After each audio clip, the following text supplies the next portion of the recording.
A graça e a paz, nosso Senhor Jesus Cristo, amados. Hoje o terceiro dia de oração aqui em casa, todos os dias de segunda a sexta-feira, das 7 às 7h30, horas da manhã. Vocês estão todos convidados a virem participar, quiserem avisar seus amigos e parentes para participarem. Será uma grande honra e bênção estar recebendo quem for aqui em casa. Eu entenderei que será um enviado de Deus, que estará aqui para buscar a palavra de Deus, para buscar espiritualidade e entender o que Deus quer para nós e o que Deus deseja de nós. Amém? Eu vou continuar a leitura do livro, o livro A Revolução de um Talento, do pastor Aloysio Silva. E aqueles que quiserem compartilhar algo ou fazer alguma pergunta, estou aqui para responder a vocês, ok? Antes dessa leitura, eu sempre faço uma oração aqui em casa. A leitura é uma complementação da oração que é feita. Amém? Vamos lá? Capítulo 2, precisamos ativar o corpo. O grande desafio e a maior missão de cada ministro é a edificação da casa de Deus. Mas essa edificação passa pela ativação de cada santo. Se somos um corpo, devemos ativar o membro paralisado. Se somos uma casa, precisamos levar cada servo a usar o seu talento. Se somos uma família, devemos sair e buscar o filho pródigo. A palavra de Deus não nos fala de proporções, mas o bom senso e a experiência nos mostram que os membros de 5 talentos são poucos. São realmente poucos os membros de nosso corpo que são multiuso. A nossa boca é o bom exemplo de órgão multiuso. Ela pode ser usada para comer, sorrir, assobiar, beijar, cantar e muitas mais coisas.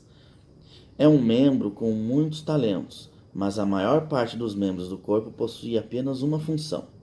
Os membros de 2 talentos seriam uma grande proporção, mas certamente a maioria dos membros possui apenas um talento. A maioria dos membros são os de um talento. Isso significa que a maior parte do nosso tempo precisa ser investida neles.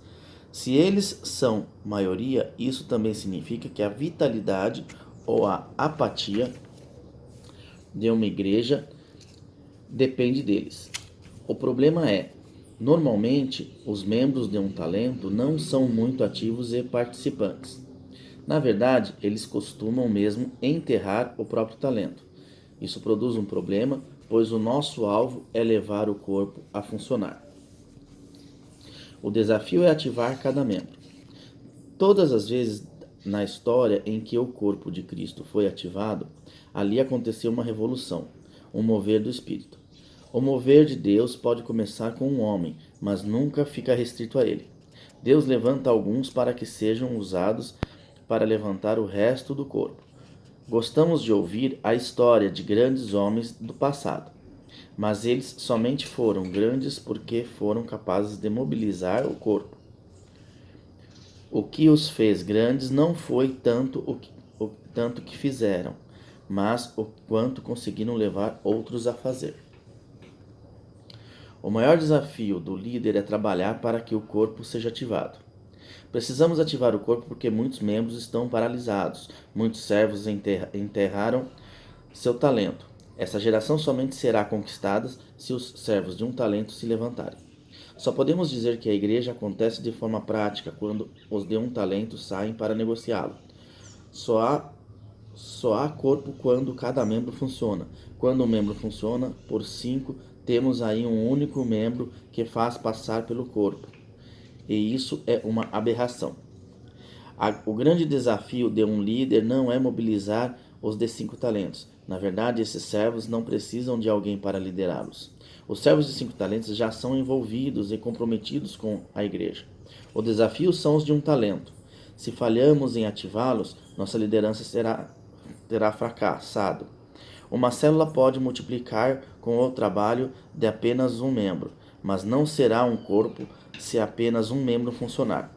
Nosso trabalho tem dois aspectos: ganhar esta geração e edificar o corpo de Cristo. Creio firmemente que, se edificarmos o corpo, naturalmente a nossa geração será conquistada. Quando o corpo está bem ajustado e consolidado pelo auxílio de toda a junta, segundo a justa cooperação de cada parte, ele efetua seu próprio aumento, para a edificação de si mesmo em amor. Temos a missão de ganhar a nossa geração, mas o nosso raciocínio é: uma vez que a missão está sendo feita, não importa se muitos ou poucos estão trabalhando. Esta tem sido a nossa mentalidade. Queremos fazer a obra de Deus quando que apenas uns poucos vencedores se prontifiquem. Mas isso é um engano. O alvo não é apenas realizar uma obra, o alvo é ativar o corpo. Infelizmente, seguimos uma visão natural quando se trata de alcançar a missão da igreja. Pensamos que precisamos apenas de alguns servos super talentosos e algum dinheiro. Nossa visão natural limitada é usar a televisão e outros meios de comunicação para ganhar o país em um dia. Mas a visão de Deus é que a obra seja feita através do corpo. Não creio em mídias, creio no corpo. Não sou contra usar as mídias, sou a favor de ativar o corpo. O trabalho prioritário é levar o corpo a funcionar. Uma vez que o corpo funcione, facilmente podemos ganhar a nossa geração. O alvo primordial da célula não é realmente a multiplicação, mas é ser igreja, ser um corpo. Evidentemente queremos e devemos nos multiplicar, mas ser igreja vem muito antes. Quando somos igreja de maneira prática e saudável, a multiplicação acontece de forma espontânea. Quando a célula é igreja, não precisamos, por exemplo, falar muito sobre consolidação, porque os novos convertidos serão espontaneamente envolvidos pelos irmãos na vida do corpo. Quando somos família, os filhos são naturalmente amados e supridos. Numa família saudável, os irmãos cuidam uns dos outros. Do mesmo modo, uma igreja saudável haverá um sentimento de cuidado mútuo por sermos irmãos. Quando a célula é igreja, não precisamos enfatizar o discipulado, pois aprendemos a nos submeter a todos os irmãos, e pelas exortações de todos somos ensinados e transformados. Se o discipulado for apenas um sistema eclesiástico, ele se torna uma terrível ferramenta de manipulação e controle. Mas os filhos mais velhos ensinam os mais novos, e os mais novos sempre querem imitar os irmãos mais velhos. Quando a célula é igreja, há amor e aceitação, e os novos convertidos são curados nas angústias da alma. Quando a célula é igreja, ela certamente vai se multiplicar, pois um corpo saudável sempre cresce e se multiplica. Quando a célula é igreja, ela pratica o mais poderoso tipo de evangelismo, o evangelismo por meio da comunhão do corpo que expressa o amor entre os membros. As pessoas são atraídas quando há amor entre os irmãos. Quando a célula é igreja, cada membro funciona de acordo com sua capacidade. Somente somos corpo quando todos os membros funcionam. Se apenas alguns funcionam, temos uma aberração do corpo.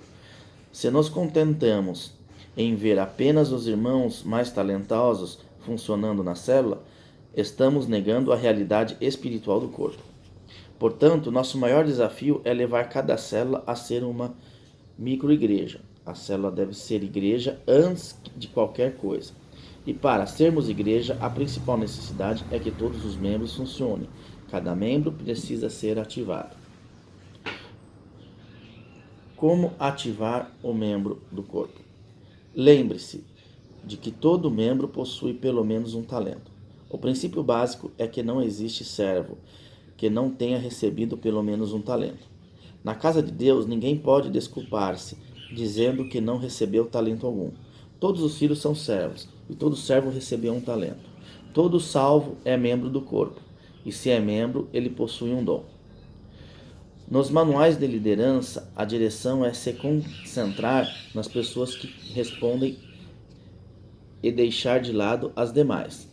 Pode parecer pragmático e eficiente, mas não é o espírito de Cristo. Precisamos investir em todos os membros do corpo. Não existem membros inúteis e nem membros descartáveis. Todos receberam pelo menos um talento e, portanto, devem ser mobilizados. Acredite no potencial de cada membro.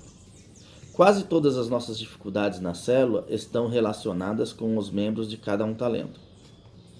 São eles os crentes passivos que não respondem aos apelos da liderança. Normalmente são apáticos e negligenciam toda a responsabilidade na vida da igreja. Mesmo assim, nunca diga que determinado irmão é inútil. Se disser que esse ou aquele irmão é inútil, então você está destruindo a vida da igreja. Se disser que um irmão é inútil, você estará afirmando que o corpo de Cristo possui partes inúteis. Células saudáveis são aquelas em que todos os membros são envolvidos, todos os irmãos são úteis, mesmo aqueles que parecem incapazes. Quando isso acontece, a vida de Deus se manifesta de forma clara e o crescimento acontece rapidamente. Nunca deixe um membro de lado porque você o considera menos capaz. Fazer isso é ignorar a graça de Deus. Paulo disse que, pela graça de Deus, somos o que somos e somente podemos ser usados por Deus por causa da graça. Na palavra de Deus diz: mas, pela graça de Deus, sou eu que sou, e a sua graça, que me foi concedida, não se tornou vã. Antes trabalhei muito mais do que todos eles, todavia não eu,